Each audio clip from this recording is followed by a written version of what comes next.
Bismillahirrahmanirrahim. Assalamualaikum warahmatullahi wabarakatuh. Hamdan wa syukran lillah alfa salatin wa salamin li rasulillah amma ba'du. Dengan semangat kulil haqqu walau kana murran. Katakanlah kebenaran walaupun itu pahit. Dan berdasarkan hadis Rasulullah SAW, man ra'a minkum munkaran falyughayyir biyadihi fa in lam yastati falyughayyir bilisani fa in lam yastati falyughayyir biqalbihi. Jadi apabila di antara kalian melihat kemungkaran, maka rubahlah dengan tangan atau kekuasaannya, dan apabila tidak mampu maka rubahlah dengan lisannya, dan apabila tidak mampu maka rubahlah dengan doa atau hatinya. Nah, ini merupakan sederhananya keimanan. Baik, ini ada satu video yang menggugah saya untuk memberikan komentar ya. Mudah-mudahan video ini bisa mencerahkan, bahkan mungkin bisa menyadarkan khususnya kepada saudara Pablo Benua dan kepada pengikut dan pembela Panji Gumilang.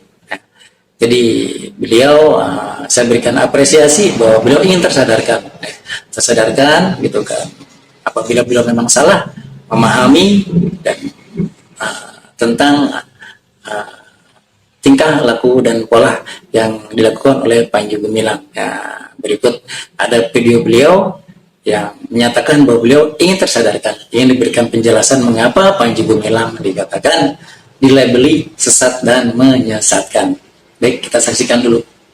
Dok masyarakat, saya ini adalah orang yang berada di luar dari perkara tersebut. Oke? Selama ini saya percaya dengan omongannya Panji Gumilang. Kalau memang itu dikatakan menistakan agama, saya minta tolong Polri buka. Ini loh yang disebut dengan penistaan agama. Kenapa disebut dengan penistaan agama? Karena MUI mengatakan begini. Karena ulama sepakat mengatakan begini. Jelaskan. Setelah itu dijelaskan ke publik, kalau saya melihat, oh iya make sense. Bisa jadi saya juga ikut tersadarkan kan. Oh ternyata memang iya nih Panji Gumilang salah. Bisa kan? Saya cuma minta itu.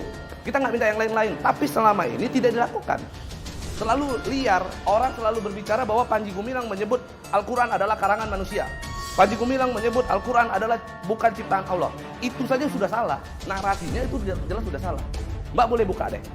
Cari video aslinya, lihat. Untuk dinilai oleh para, kalau kita katakan orang-orang yang berdiskusi di sana lah. Nah, sobat muslim sekalian, video tersebutlah yang membuat saya membuat video kali ini ya. Jadi ada keinginan dari saudara Pablo Benua untuk tersadarkan gitu. Ingin diberikan penjelasan terkait dengan sesat dan menyesatkannya Panji Gumilang. Dan sebelum kita bahas lebih lanjut, mari kita saksikan cuplikan video dan potongan video, tapi insya Allah ini merupakan video asli dan merupakan dan insya Allah substansinya tidak hilang ya. Mari kita saksikan terlebih dahulu. Cuplik.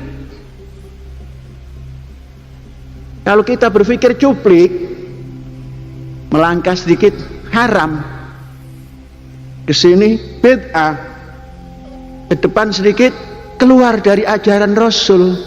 Kok seperti pernah ketemu Rasulullah saja? Hadis Rasul itu dipilah-pilah oleh manusia. Masa ada hadis, wah ini dhaif.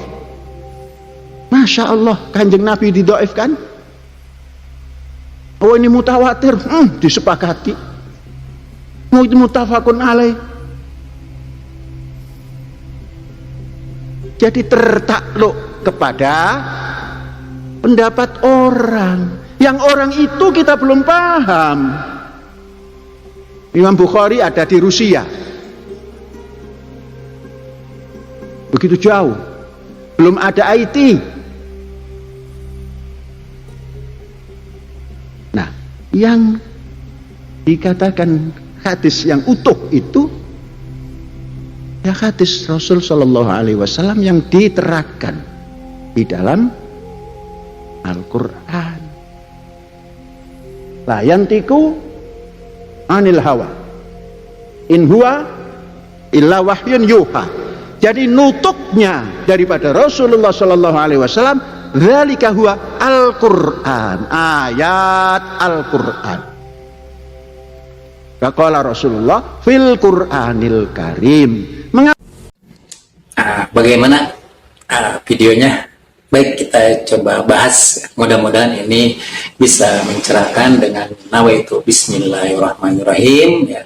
Semoga ini menjadi pencerahan untuk semuanya dan untuk saya pribadi pada khususnya. Yang pertama,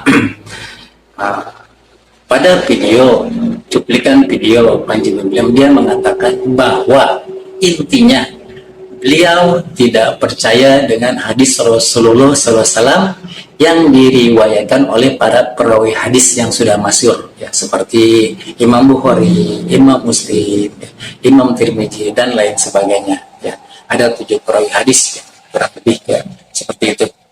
Jadi intinya yang beliau percaya, yang beliau yakini adalah perkataan Rasulullah SAW, perkataan Nabi Muhammad SAW yang tertuang, tercantum di dalam Al-Quranul Karim ya.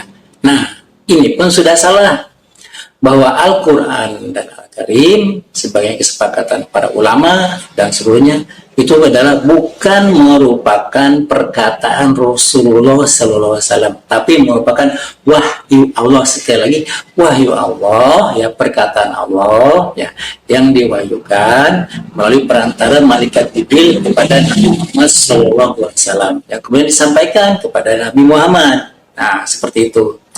Jadi ini dulu nih yang patut kita pahami.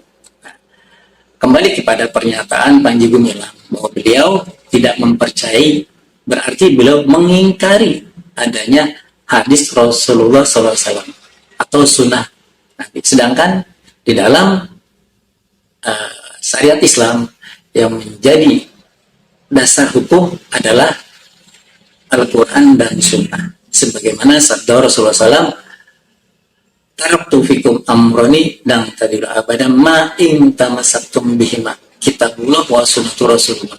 Jadi aku tinggalkan kepada kalian semua dan kalian tidak akan pernah tersesat selama kalian berpegang teguh kepada kitabullah, yaitu Al-Quran Karim dan sunnah Rasulullah SAW. Nah, seperti itu. Ini saja dia sudah tidak memegang ya, jadi dia yang meyakini kepada Al-Quran ya. Tidak masalah selama penafsirannya betul berdasarkan kaidah-kaidah tafsir. Jadi seperti itu. Ini awal mulanya mungkin kesesatan yang dilakukan oleh Panji Gumilang. Jadi dia bilang memahami ya. Kenapa saya bahasa memahami? Karena dia tidak mau menafsirkan. Dia selalu menghindar ketika ditanya. Saya tidak menafsirkan. Silakan bisa dicek di video-video yang lain ya. Bahkan di salah satu stasiun televisi jelas-jelas ya, di mana beliau diwawancara langsung oleh Andi Epnoya ya, ditanyakan secara detail itu pendapat beliau seperti itu. Jadi ini bukan hoax ya. Jadi ini bukti kesesatan beliau. Jadi jelas-jelas beliau pertama adalah ingkar sunnah. Jadi beliau memahami Al-Quran, menafsirkan Al-Quran tidak berdasarkan kepada kaidah tafsir. Dan beliau pun mengingkari adanya hadis Nabi, sunnah Rasulullah SAW. Seperti itu. Ini salah satu contoh ya, Daya. Ada 4 contoh yang mungkin bisa. Pertama, terkait dengan sholat yang berjarak. Beliau memakai dalil di dalam ayat Al-Quran yang berbunyi begini. Tapassahu fil majalis. Jadi itulah yang beliau laksanakan, yang beliau pahami bahwa ketika ayat tersebut berbunyi tapassahu fil majalis, bahwa berlapang-lapanglah di dalam majelis. Ya. Ini jelas-jelas salah. Karena beliau menafsirkan Al-Quran tanpa didasarkan kepada kaidah tafsir. Beliau tidak melihat kepada asbabun nuzulnya, di mana ayat tersebut, penyebab ayat tersebut diturunkan oleh Allah Subhanahu wa taala. Gitu. So kita artikan secara bahasa. Tapassahu artinya berlapang-lapanglah. Al-majalis artinya majlis, tempat duduk.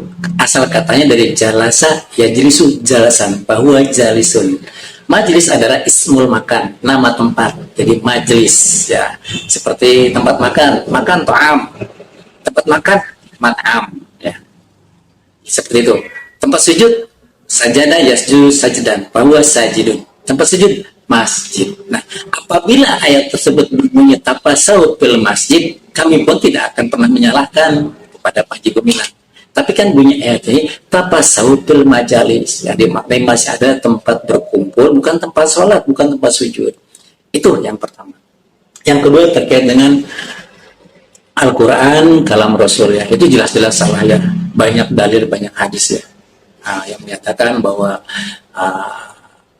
Al-Quran ini merupakan kalamullah yang diturunkan, diwahyukan kepada Nabi Muhammad SAW dengan perantara malaikat Jibril ya.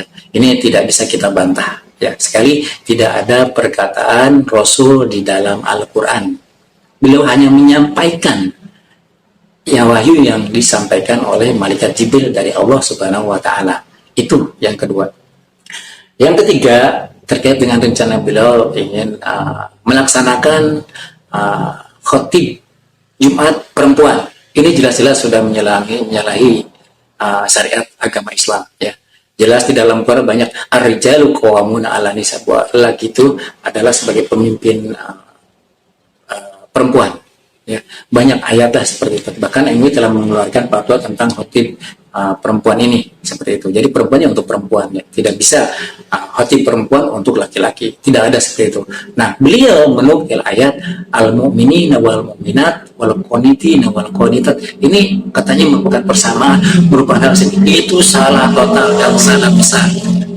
Sebagai jumhur ulama, kesepakatan ulama bahwa ayat ini bukan untuk pelaksanaan sholat, untuk pelaksanaan ibadah, ya, bukan seperti itu. Jadi inilah efek contoh dari orang yang tidak menggunakan hadis sebagai ajaran Islam, sebagai syariat Islam, dasar ajaran Islam. Kemudian yang selanjutnya dengan kaitan dengan tabayun dengan ini, jelas-jelas di dalam Al-Quran disebutkan fa in tanaza'tum fi syai'in farudduhu ila Allah wa Rasul. Jadi ketika kita tidak bersepakat, ya, terjadi perseteruan pemahaman, kita kembalikan kepada kitabullah dan sunnah Rasulullah SAW. Nah, seperti itu. Jadi kenapa selalu lagi-lagi Panji Gumilang selalu mengedepankan bahwa akal pikiran, pembaharuannya jelas-jelas bahwa Islam itu merupakan agama yang kafah, yang lengkap ya. Janganlah kita membuat satu syariat baru ya. Kenapa? Itu kan. Ya, efeknya seperti ini. Kalau Panji Gumilang ingin buat syariat, buatlah agama tersendiri dengan syariat tersendiri. Jangan mengaku dia sebagai agama Islam. Ya. Ini jelas-jelas sesat dan menyesatkan. Maka ini saya coba bacakan kenapa Majelis Ulama Indonesia menyatakan bahwa Panji Gumilang ini sesat dan menyesatkan. Jadi ini merupakan kesepakatan lama. Ya. Jadi MUI jelas kedudukannya, bahkan pemerintah kita menyatakan berdasarkan peraturan Presiden nomor 151 tahun 2014 yang menyatakan bahwa Amir merupakan mitra pemerintah sebagai penggawa, sebagai gawang penjaga syariat Islam. Jelas sekali. Silakan nanti buka dalam peraturan Presiden tersebut ya. Peraturan Presiden nomor 121 tahun 2014. Silakan dibaca. Jadi di antara 10 kriteria aliran sesat menurut Majelis Ulama Indonesia adalah yang pertama, mengingkari salah satu rukun Islam yang 6. Kedua, meyakini atau mengikuti akidah yang tidak sesuai dengan Al-Quran dan As-Sunnah. Ya. Ketiga, meyakini turunnya wahyu setelah Al-Quran. 4, mengingkari otentisitas atau kebenaran isi Al-Quran. 5, melakukan penafsiran Al-Quran yang tidak berdasarkan kaidah-kaidah. Nah, ini terjadi dilaksanakan oleh Panji Gumilang. 6, mengingkari kedudukan hadis. Ini pun diucapkan oleh Panji Gumilang. 5, 7, menghina, melecehkan dan merendahkan para nabi dan rasul. 8, mengingkari Nabi Muhammad sebagai nabi dan rasul terakhir. 9, mengubah, menambah, atau mengurangi pokok-pokok ibadah yang telah ditetapkan oleh syariah, seperti haji tidak ke Baitullah, sholat tidak wajib, tidak 5 waktu. 10, mengkafirkan sesama muslim tanpa dalil syar'i, seperti mengkafirkan muslim hanya karena bukan kepada kelompoknya. Jadi sekali lagi, MUI menyatakan sesat dan menyesatkan berdasarkan ijtima ulama, berdasarkan kesepakatan para ulama. Jadi bukan orang per orang memutuskan bahwa Panji Gumilang ini sesat. Ya, jadi seperti itu. Ya, kaitan dengan tabayun silakan bisa diceklah di beberapa video, bahkan di media sosial ya, bahkan di beberapa stasiun televisi menyatakan bahwa MUI berkali-kali ingin bertabayun ke Mahadarjo, tapi sini selalu ditolak oleh Panji Gumilang. Ya, seperti itu. Ya, jadi demikian, mudah-mudahan penjelasan saya ini bisa bermanfaat untuk semuanya dan bisa menyadarkan ya. Kenapa Panji Gumilang disebut sesat dan menyesatkan sekali? Karena dia salah satunya mengingkari adanya hadis Rasulullah SAW yang diriwayatkan oleh para perawi hadis. Yang kedua, dia menafsirkan Al-Quran tanpa kaidah-kaidah tafsir. Celaka akibatnya. Baik, demikian. Kurang lebihnya mohon maaf. Billahi taufiq wal hidayah. Assalamualaikum warahmatullahi wabarakatuh.